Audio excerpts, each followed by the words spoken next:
Next to interpellate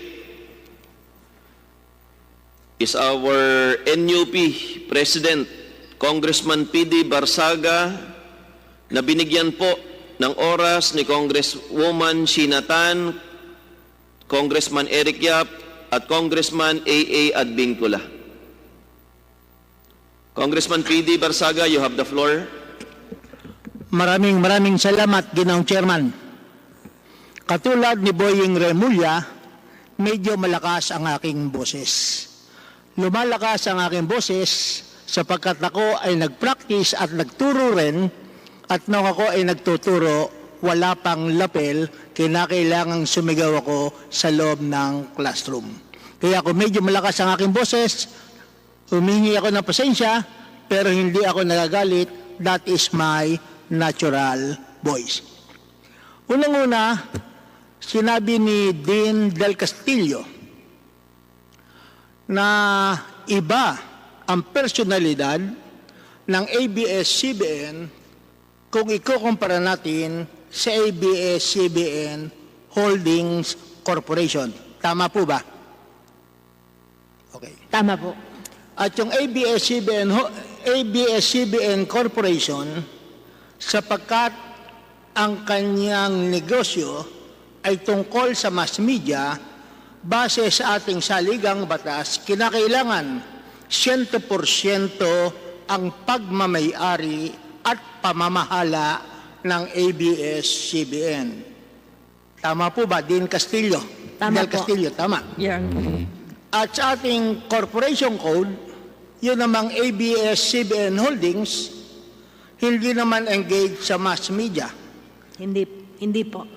At sapagkat hindi engaged sa mass media, hindi siya napapaloob doon sa pinagbabawal na kinakailangan ang pagmamay-ari at pamamahala ng ABS-CBN Holdings Company ay 100% Pilipino. Tama po. At base rin sa ating napag-aralan, meron tayong control test, at sa control test, medyo madali lamang. Titingnan lamang natin kung sino ang mga stockholder, at doon ay malalaman na natin kung 100% Pilipino, depende sa kanilang nationality. Tama po ba? Tama po. At binanggit din ng ating kaibigan, si Deputy Speaker Mark Culeta, na meron tayong tinatawag na grandfather rule. Tama po. At dito sa grandfather rule, tinitingnan natin yung bang nagmay-ari ng ABS-CBN Holding Company ay sila rin ang nagmay-ari ng ABS-CBN Corporation. Kung practically pareho ang nagmay-ari, i-apply natin ang grandfather rule at i-apply natin ang pinagbabawal ng ating saligang batas. Tama po ba? Tama po. Okay. Binanggit nyo kanina na ang unang pagkakataon ng ABS-CBN Holding Company ay nag-issue ng PDR noong 1999. Kayo po ba ay connected na sa ABS-CBN Corporation, pati na sa ABS-CBN Holding Company noong 1989? 1999 po. 1999. Kami po yung abogado nung ABS-CBN nung nag-issue ng PDRs Okay. in 1999. At sinabi niyo rin sa pag-uumpisa ng ating hearing ngayong hapon, noong 1999, nagkaroon ng World Economic Crisis. Kinakailangan natin maghanap ng mga investment, hindi lamang sa loob ng Pilipinas, kundi outside the Philippines o sa ibang bansa. Tama po ba? Tama po. Okay. At para tayo magkaroon ng investment, dito naisip ng mga manananggol ng ABS-CBN na mag-issue ng PDR. Hindi lang po ang mga manananggol kasi meron pong mga financial advisors. Okay, financial advisors. At noong kinonceptualize nyo ang pag-i-issue ng PDR, kasama na ang payo ng inyong financial advisors, alam nyo na itong PDR ay hindi lamang sa mga Filipino citizens, kundi posible na sa mga dayuhan ang magbibigay ng investment. Tama po yun. Sapagkat alam nyo na posibleng ang mag-invest ay mga dayuhan, pinag-aralan ba ng mga abogado ng ABS-CBN kung magkakaroon ng paglabag sa saligang batas yung requirement to 100% Filipino-owned and managed ang ABS-CBN kung ito ay mag-i-issue ng PDR? Pinag-aralan po yun. Matagal po na pag-aaral yun kasi hindi naman po overnight na desisyonan yung PDRs. Tsaka kung tatanungin nyo po yung tungkol sa ownership ng ABS-CBN Broadcasting Company, kahit ho grandfather rule nyo yan, ABS-CBN Holdings, Lopez Inc., at yung mga pamilya ng mga Lopez, mga Pilipino po yan. Okay. We will clarify that later. Pangalawa, pinakita nyo ang form ng PDR dito sa aming Kongreso. Yung bang form na PDR na dinala nyo sa amin, yun din ang form na inisyu nyo noong 1999 o mayroong mga pagbabago? Yun na po yun. The same. Okay. Okay. Nabanggit na rin ng aking mga kasamahan na noong September 29, nag-issue ang ABS-CBN Holdings ng 132 million shares of stock. PDRs po. PDR. Okay. At bago nag-issue ang ABS-CBN Holdings ng 132 million shares of stock, yung shares of stock ay nanggaling sa Lopez Incorporated. Opo. At tinanong din ng aking kaibigang si Deputy Speaker Mark Culeta, ano ang konsiderasyon na ibinayad ng ABS-CBN Holdings Corporation nang sila ay tumanggap ng 132 million shares of stock mula sa ABS-CBN, mula sa Lopez Incorporated. Binayaran po yun ng tamang halaga. Hindi man po yata cash. Meron pong component yun na utang. Okay. Pero binayaran po yun. Pero binayaran. Opo.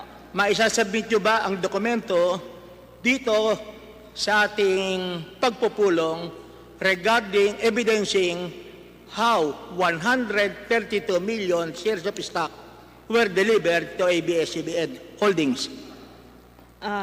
Hahanapin po namin sa records. Okay. Pero ang ABS-CBN Broadcasting Company po ay Okay. listed shares. At yun ay binayaran noong September 1999. Hindi po buong halaga. Meron Okay. pong naiwan. Nabasa ko rin na ang dating pangalan ng ABS-CBN Holdings Corporation ay Wortech Holdings. Tama po ba? Tama po. Tama. At base rin sa mga artikulong nabasa ko, yung Wortech Holdings ay in-incorporate noong March 30, 1999. Tama po.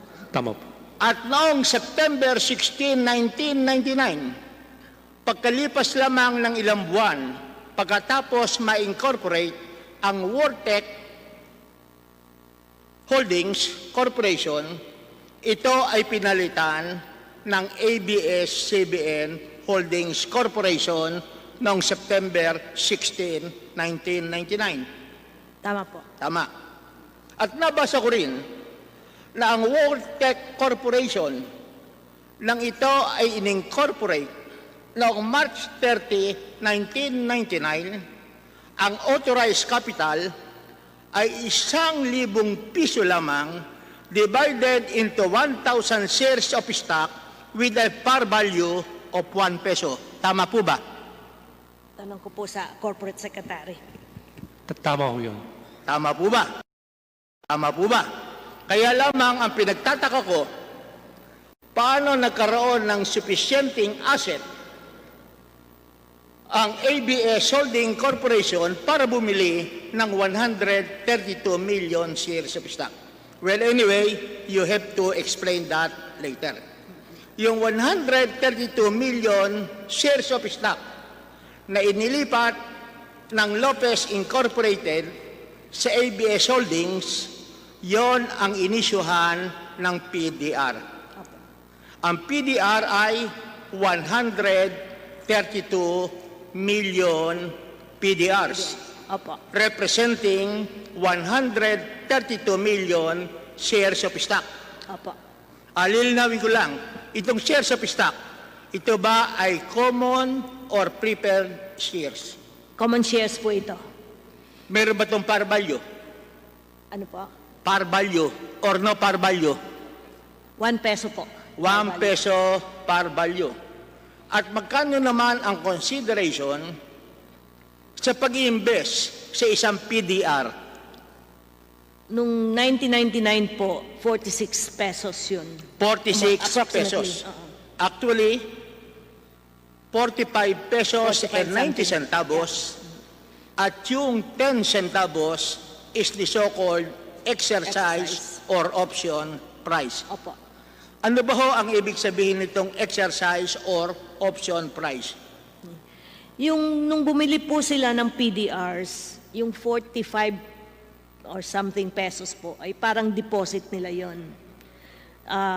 Pwede nilang i-exercise, ibig sabihin pwede nilang bilhin yung shares underlying the PDRs kung sila ay qualified, at ang kanila na lang ibabayad ay yung exercise price na 10 cents. Kasi nag-deposit na po sila. Sa madaling sabi, kung ako ang holder ng PDR, nagbayad ako ng 46 pesos, kung gusto ko maging stockholder ng 1 common share, pwede. Pwede po. As Kung long qualified as po I kayo. am a Filipino citizen. Opo. Yon ang nililiwanag nyo kanina. Opo. Pangalawa, meron kayong sinasabing security agent. Tama po ba? Opo. Sa madaling sabi, meron tayong ABS-CBN Holdings Corporation na ang tanging layunin lamang ay para hawakan ang ABS-CBN shares at para magbenta ng PDR. Tama po ba? Opo. At siyempre, kinakailangan nyo ng security agent na siyang magbebenta in other places. Hindi po. Yung security agent, yun lang po ang humahawak ng 132 million shares. Okay. Ang security para sa PDRs. Let's clarify this. Ano naman ang papel ng Capital International Private Equity Funds na lumalabas sa inyong financial statements? CIPEF. Ang pagkalam po namin na i-verify ni Attorney Quezon, sila po ay bumili ng PDRs. Sila ay bumili ng PDR. Actually, base sa aming research, ang CIPEF is merely a private equity funds, the leading global marketing markets. At ang nagme-may-ari ay ang Capital International Incorporated. Tama po ba? Tama po siguro yun. Pero, At yung Capital International Incorporated ay hindi Filipino corporation. tama po yun. Pero ang binili po kasi nila ay PDRs lang. Na Okay, pwede ang binili naman nila po silang- PDR. Opo. Pinapaliwanag nyo kanina na bawat PDR na binibili, kinakailangang mayroong underlying 1 common share of stock. Opo. Kaya yung 132 million PDRs na binili ng CPEF, merong equivalent na 132 million shares of stock ng ABS-CBN. Tama po ba? Tama po. Okay. Pagkatapos, ano lang yun. kung ako bumili ng PDR, I can exercise my option para maging stockholder ng ABS-CBN sapagkat ako ay Pilipino. Kung Pilipino po, wala Okay. pong problema. Kung foreigner, Bibenta hindi po pwedeng bumili. Hindi po pwede po. So, assuming na yung 132 million, ang bumiling lahat ay foreigner. So, yung foreigner will never be the owner of the common shares of stock. Not possible po. Not. At yung 132 million common shares of stock ay sino ang lalabas na merong legal title? Ang ABS-CBN Holdings po. Ang ABS-CBN Holdings. Opo. At sa totoo, sapagkat nakapag-issue na ang ABS-CBN Holdings ng 132 million PDR, hindi na pwedeng ibenta ng ABS-CBN Holdings yung 132 million shares of stock na security ng 132 million PDR. Tama po ba? Tama po, kasi naka-pledge po yun. Naka-pledge na. Sa madaling sabi, there is a certain limitation. There is a certain control insofar as the shares of ABS-CBN is concerned. Sapagkat yung CPEP, which is an international or which is a foreign corporation, hindi na nila pwedeng ibenta sa mga Pilipinos yung shares of stock. Unless po mag-exit ang... Kaya nga, hindi po pwede as a rule. Okay. Hindi po. Balik tayo. We have the constitutional provision under Section 6 of Article 16, Section 1 regarding 100% Filipino ownership. At bukod dito sa constitutional provision, meron din tayong Section 2 of Presidential Decree 1018 na ating sinusunod na sa mass media kinakailangan 100%. Opo. At meron din tayong Republic Act 7042, the Foreign Investments Act. At ang sabi nila, sa Foreign Investments Act, when we have a company engaged in mass communication, katulad ng ABS-CBN, kinakailangan 100% Filipinos. That's correct po. Okay. Nabanggit natin kanina yung dalawang kaso. Yung kaso ng Gamboa versus Tebes. Pati na yung kaso ni Roy. Dito, ang pinag-uusapan dito, public utilities. Yes.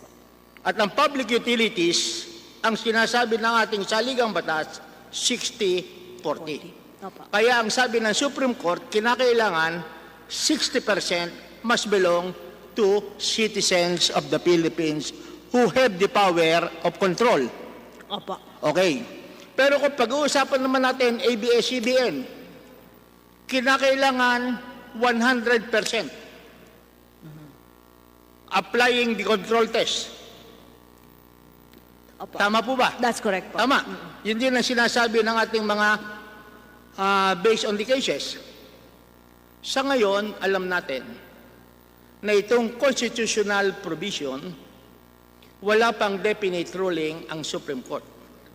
Whether or not PDRs would be in violation of the Constitution. There is none po at the moment. There is none.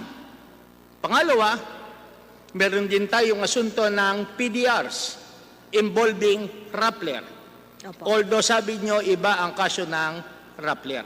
Opo. Doon sa kaso ng Rappler, sinabi ng Securities and Exchange Commission na violation ng Rappler ang pag-i-issue ng PDR. Yun lamang. Hindi po yung pag-i-issue ng PDR, yung terms po ng PDR. Okay, so sa madaling sabi, yung bang PDR na in-issue ng Rappler, kinonsider ng Securities and Exchange Commission as valid, not in violation of the Constitution? Hindi po sinabing valid yun. Sinasabi lang nila that... Okay. Let's limit the discussion. Okay. Ang ginawa ng Securities and Exchange Commission, kinancel ang Articles of Incorporation ng Rappler. Tama po. At ang sabi ng SEC, you violated the constitutional provision. Yun lamang. Dinala ng Rappler sa Court of Appeals. At pagdating sa Court of Appeals, ang sabi ng Court of Appeals ay there has been also a violation of the constitutional provision and therefore, baliwala yung PDRs ng Rappler. Of course, ang laging sinasabi ng ABS-CBN, including some of the lawyers, the case of Rappler is different from the case of ABS-CBN. Okay. As of now, ganong karami na ang PDRs issued by ABS-CBN? Eric, More or less. PDRs na. How many PDRs na daw issued?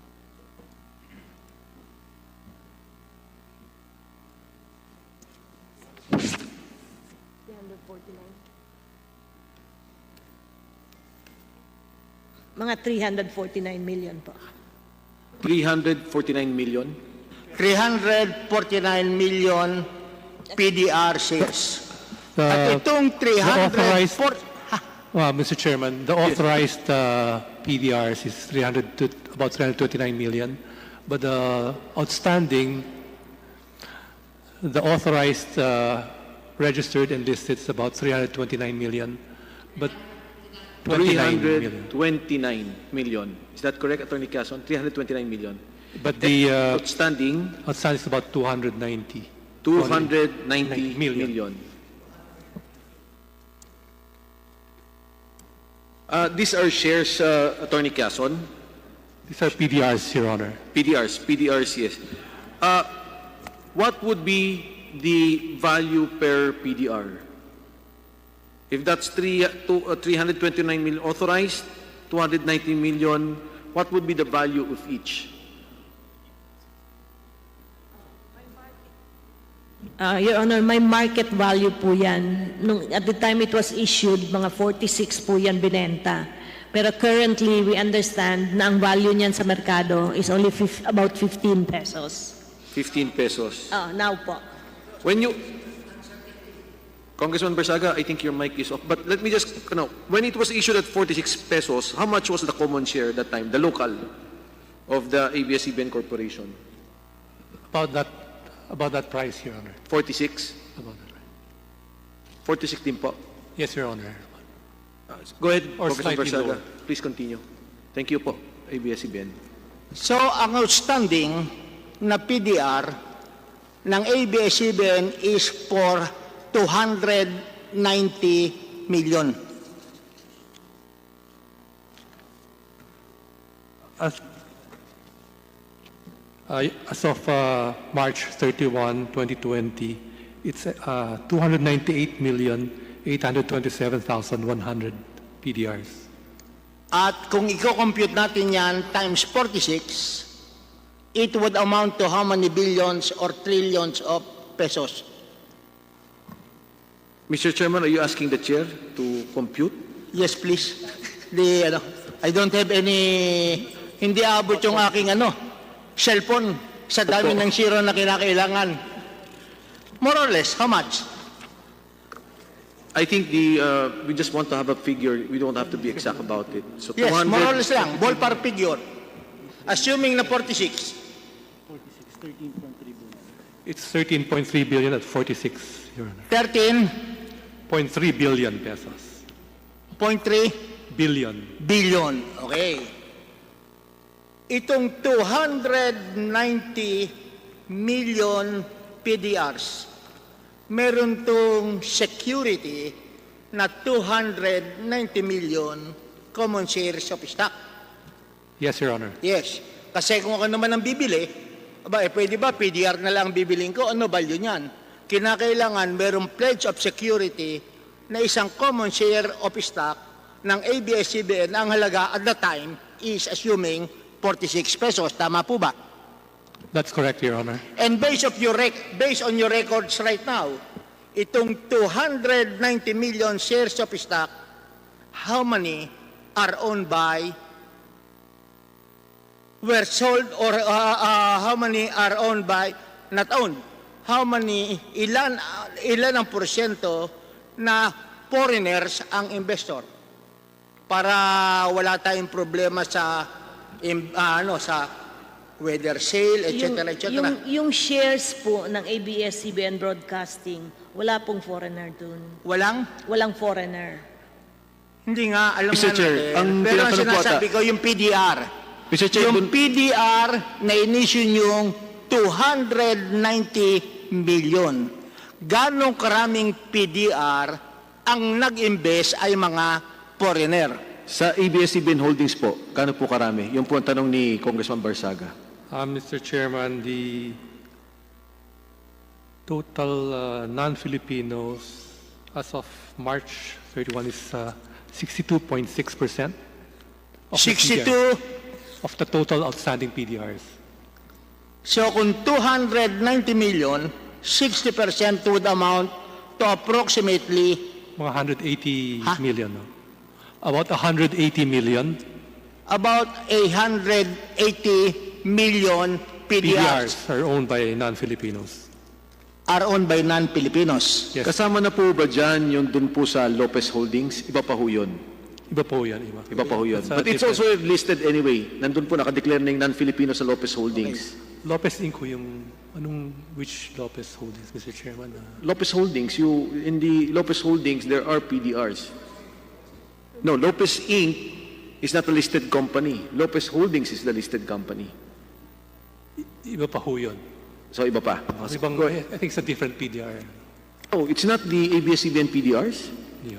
but it's in the Declaration of Stockholders meeting that Lopez Holdings are selling PDRs for ABS-CBN Corporation. I read it earlier for the record. Baka Lopez Inc. ho yan, Mr. Chairman. Lopez Inc. So there are PDRs in Lopez Inc. Sa Pilipino yun. Lopez Inc. is a shareholder of ABS-CBN Corporation. That's correct. Yes. So, but in the declaration that you had, is the PDR lodged at Lopez Inc. or Lopez Holdings? ABS-CBN Holdings. Ho.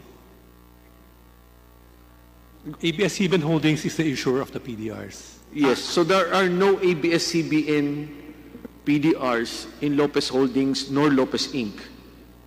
I think you better Wala, check wala. the website of Lopez Holdings.